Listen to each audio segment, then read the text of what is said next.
Hey guys, what is up? It's your girl, Grace Tori, and I am back with a whole new podcast episode. Today we are going to be talking about one of my favorite people, Taylor Swift, but I am very excited because I am putting on my scholar hat and looking at it from a much more analytical point of view. So to give you a little bit of background, when I was in college, one of my degrees was in, not my dog literally attacking my bed and pulling the sheets off. Love that for me. When I was in college, one of my degrees was community and leadership development. So what does that mean? That means that I looked at communities as well as like leadership qualities to see like what was good and what was bad, like how to lead a community effectively, organizational leadership, like where everybody has a place, as well as different types of leadership, good leadership, bad leadership, etc. Because of that, I had the ability to write a 20-page essay on Taylor Swift and what has made her an effective leader. So this was written in 2020. It was after the Long Pond studio sessions, after Evermore, but it was before Midnights.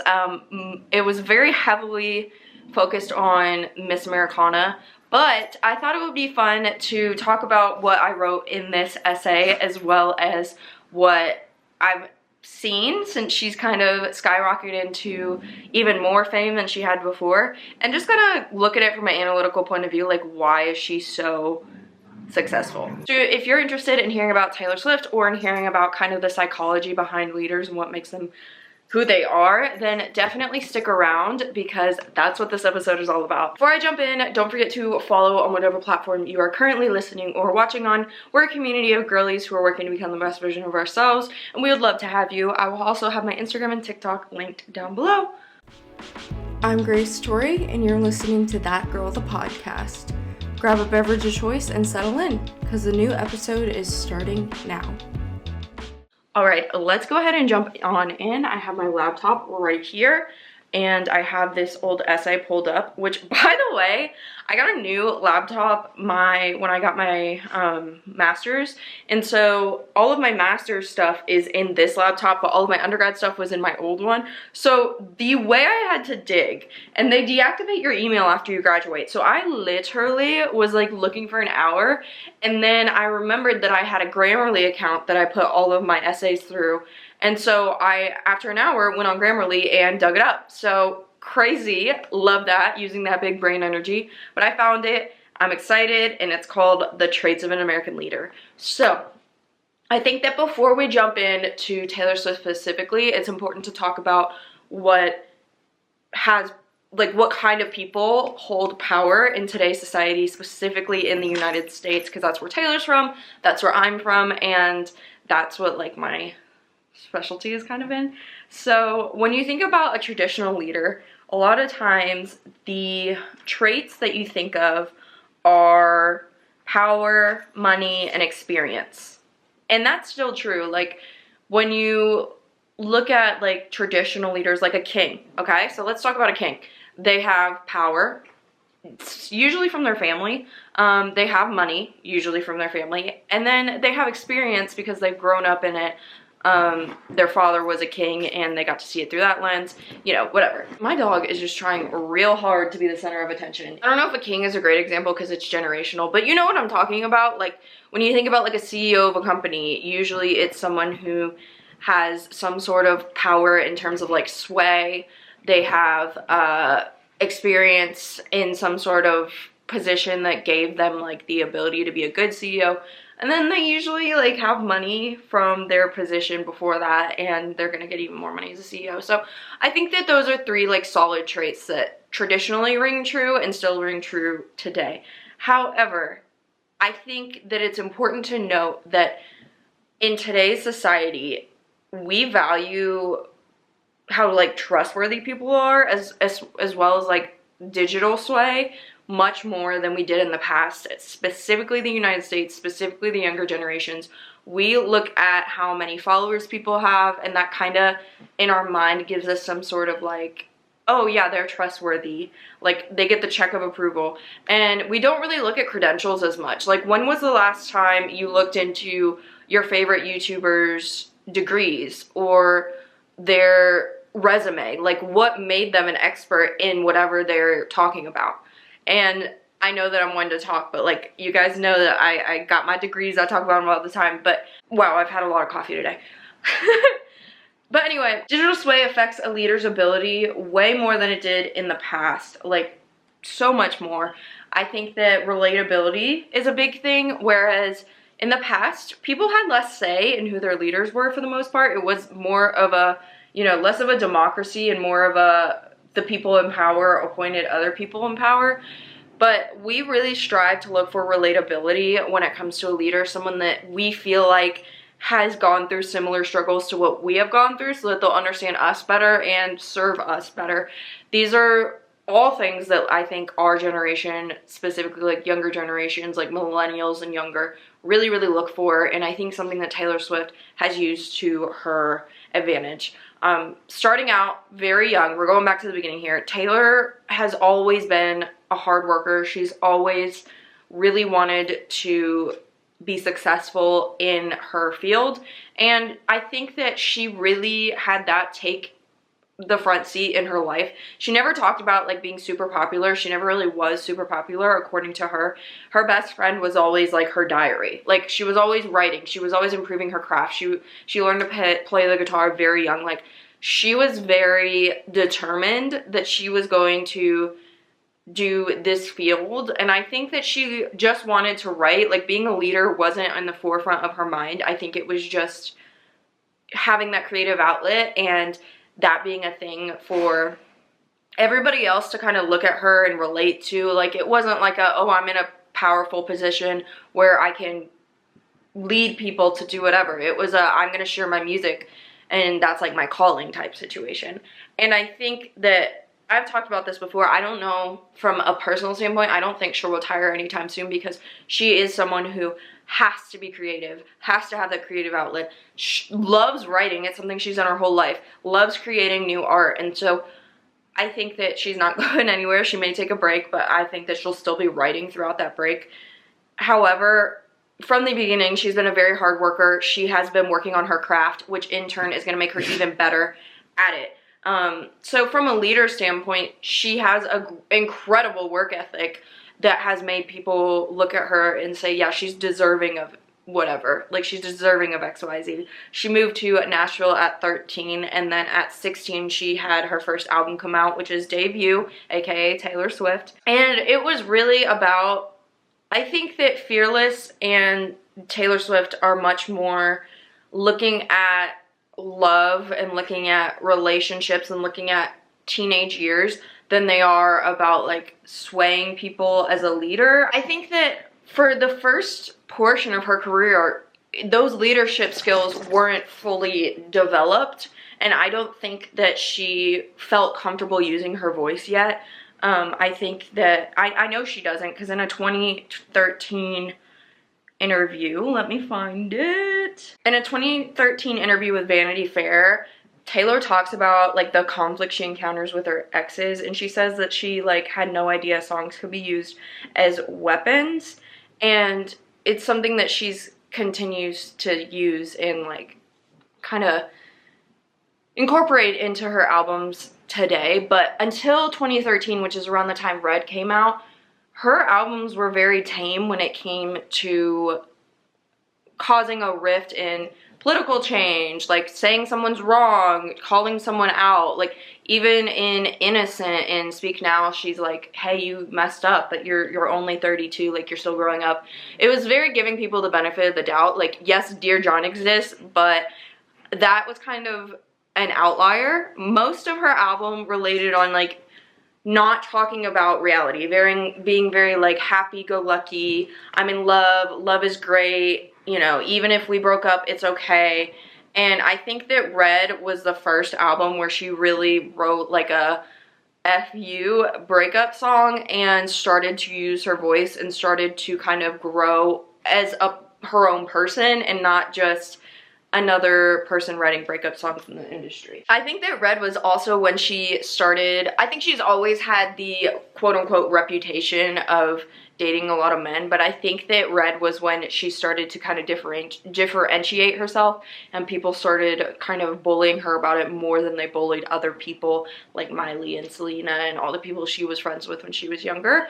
That was when that shift started to happen, because she started calling people out more, like All Too Well, which we now know is about Jake. The Moment I Knew, also about Jake. There's some heart-wrenching songs in there, and I think that that was just the beginning. We know that was just the beginning, but that was when she really first started finding her voice, which isn't just about relationships, but she's, as we've seen, grown and used her voice in much stronger ways. Majority of her career, I noted that she's been a socialized, charismatic leader, and the official definition of that is one who possesses an egalitarian, self-transcendent, and empowering personality and uses charisma for the benefit of others.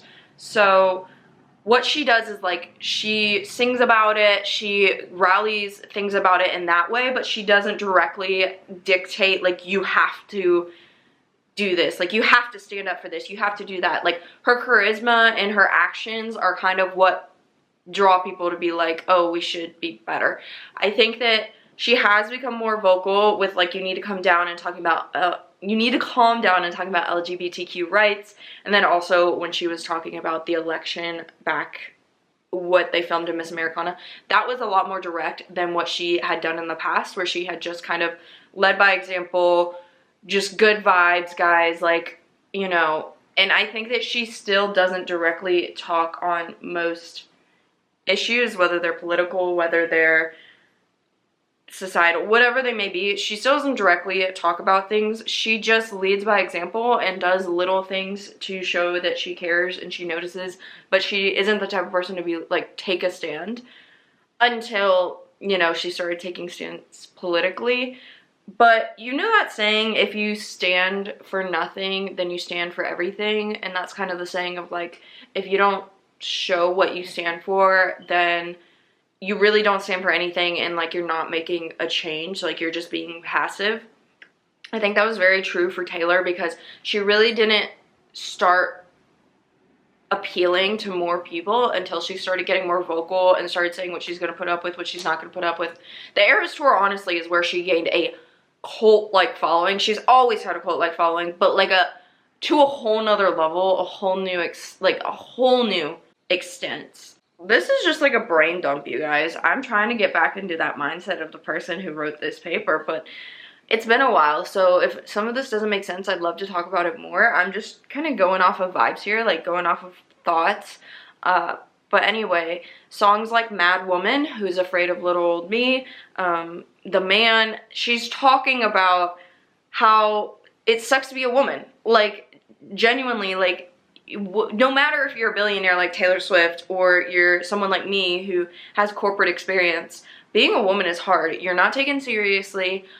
Everything is just like, oh, you're being dramatic. It's not fun. I mean, there are times when being a woman is so fun. I would much rather be a woman than a man any day. But when it comes to being taken seriously, you're not. And I think one of the downfalls of Taylor Swift that is not her fault, but a part that everybody else has forced her to play, is the serial dater. And she's literally not a serial dater, guys. Look at her dating history. It's not abnormal compared to anything else.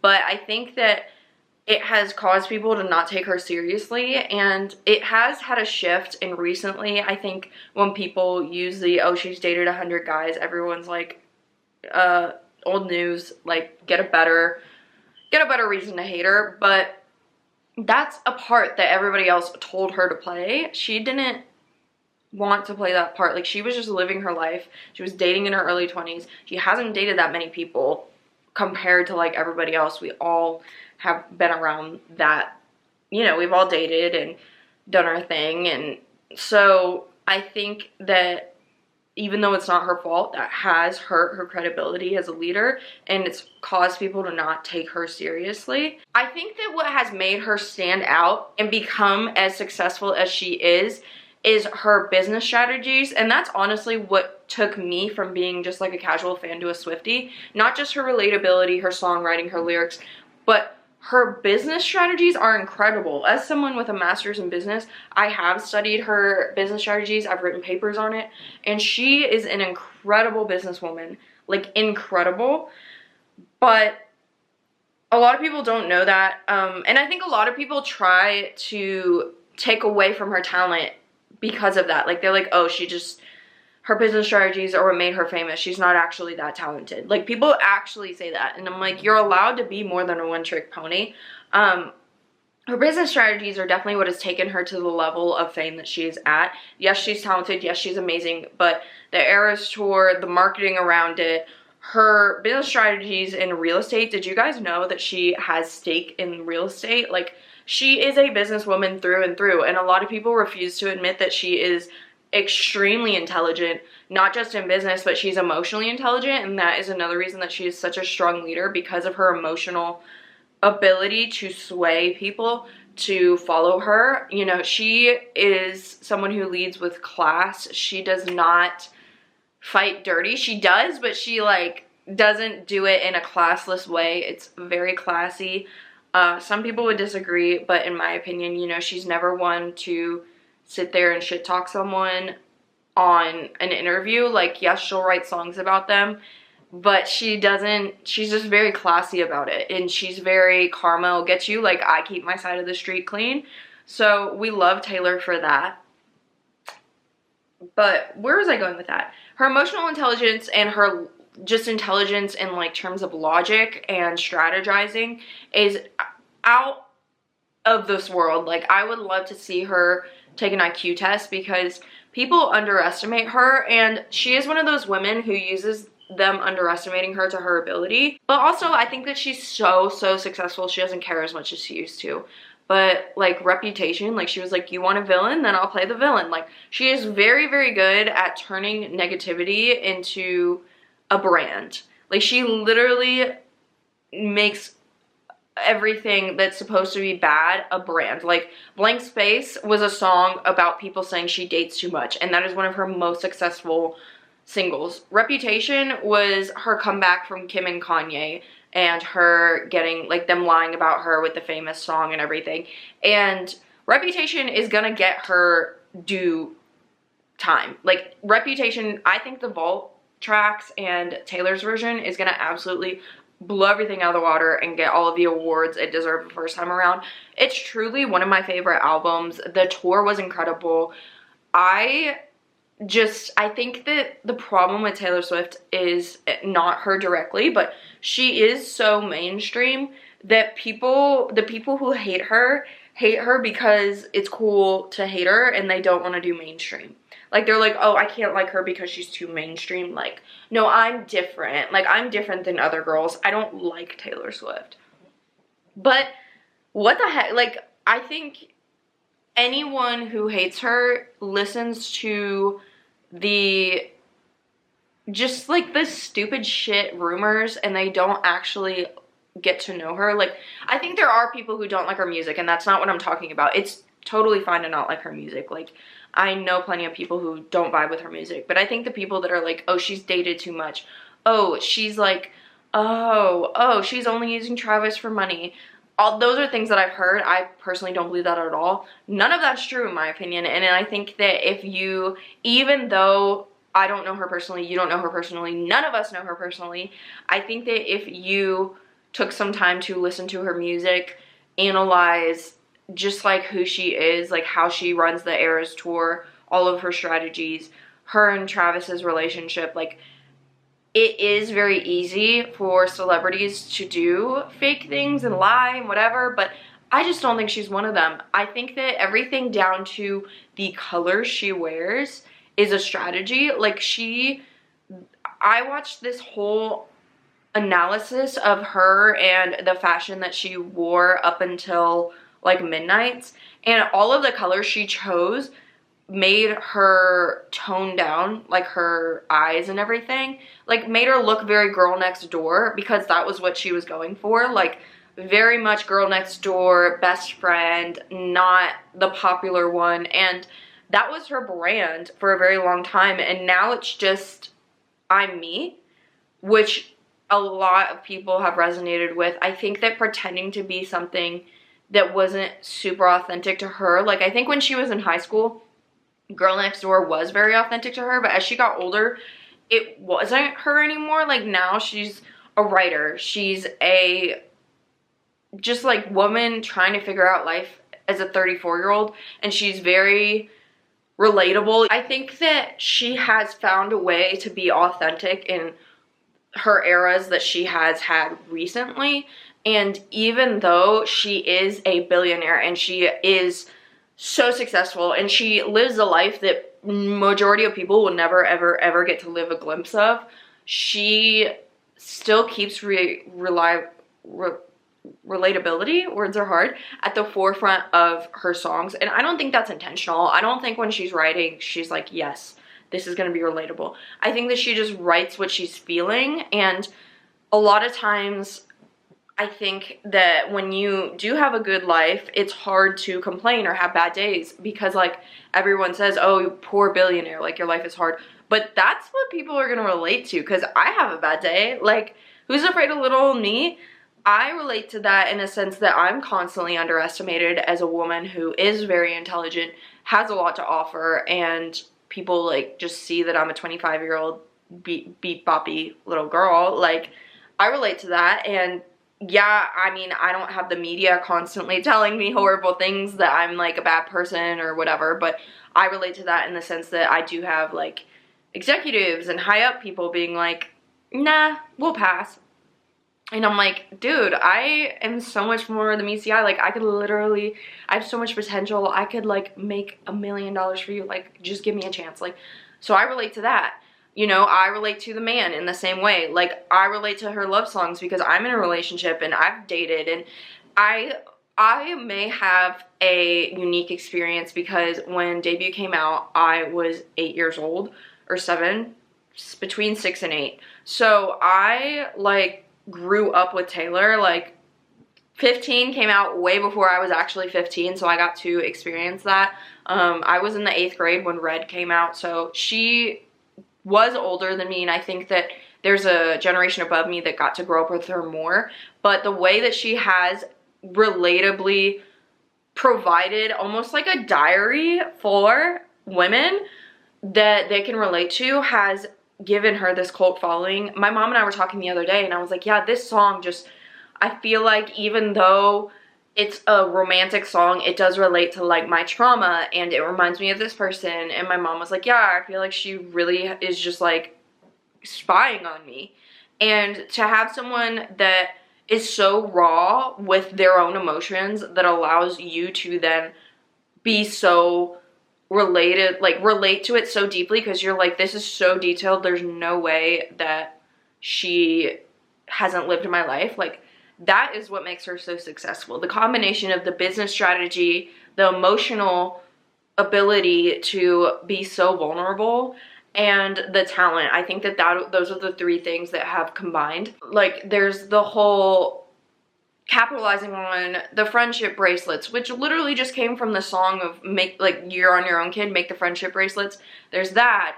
There's the Eras Tour movie, which I'm not convinced that she's not going to add ttpd to that. There's the re-records, which wasn't just like, it's, yes, it was about taking her power back. She didn't expect it to be successful as it was, but it's another like huge stream of income between like the merch and the release parties and all the things Taylor. I mean, she is on top of the world right now, and she is such an inspiration to women that just being yourself is enough. Is she a supermodel? She looks like one, but no. Like, I just look at her and I look at how relatable she is and how vulnerable she is and how she lets her guard down and how she just is so authentically herself. She makes mistakes on stage, giggles about it. She like acts like she's best friends with her fans, and that does have a dangerous aspect with the parasocial relationship. Like, she literally can't really go outside, but at the same time she is a successful leader, and that's really what we're focusing on here. But then I look at like the Kardashians, and it's like they say things to try and be relatable, but then they don't lead by example. Like, Taylor's out here leading by example. Like, she's out doing relatable things, and then like she sings about relatable things but doesn't say like, oh guys, I'm so relatable, like I drink cheap screw top rosé with my situationship. Like, she doesn't say that directly to us, but she sings about it.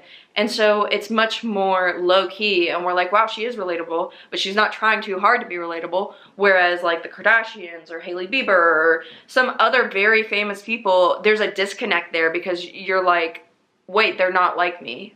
Like, even Gracie Abrams, when she posted the video of Taylor with the fire extinguisher putting out the fire a couple days ago when Gracie's album came out, I was literally like, wow, they are just like me for real. Like, because they're so relatable, they show us that side of them where there's such a huge disconnect between other digital influencers, other celebrities, that they just haven't broken that wall to show that they're human. Like, they're almost like above us. Taylor could be the biggest billionaire in the world and she still is on the same level as us. Like, she's just drinking at a football game with her friends. Like, even when she's at the Super Bowl supporting Travis, she just looks like just another girl. Like, she doesn't look snooty, she doesn't look stuck up, she doesn't look like she's in another world. Like, she's just having a girls' night out. So there is so much more to talk about. I could do a part 2 about this. I also wrote an essay all about the negotiation. I know that the little HBO thing just came out and I heard that it's highly inaccurate, so I'm not even gonna watch it. But if you want me to break down my essay about the negotiation between Scooter and Taylor, I'm happy to do that. It would be a little bit more analytical because I can like talk about the ins and outs of that specifically. But I hope you guys enjoyed this. I hope it wasn't too much of a brain dump. I just kind of was like saying what came to mind. I was gonna go through the essay and then I just kind of took the mic and did some improv. But let me know your thoughts. Why do you think Taylor Swift is so successful? Why do you think she's such a strong leader? Why do you think she has such a strong following? I want to hear from you. Don't forget to leave a rating and review as well, besties. I want to hear from you. Know what you want to hear on the podcast. Know what you want to talk about. Don't forget to like, follow, subscribe, help with the engagement. Besties, we want to get this engagement up to the moon so that we can have even more girlies in the community. I hope you guys enjoyed this. I love you so, so much. I upload every single Sunday and Wednesday. I will see you guys on my next podcast episode. All right, bye.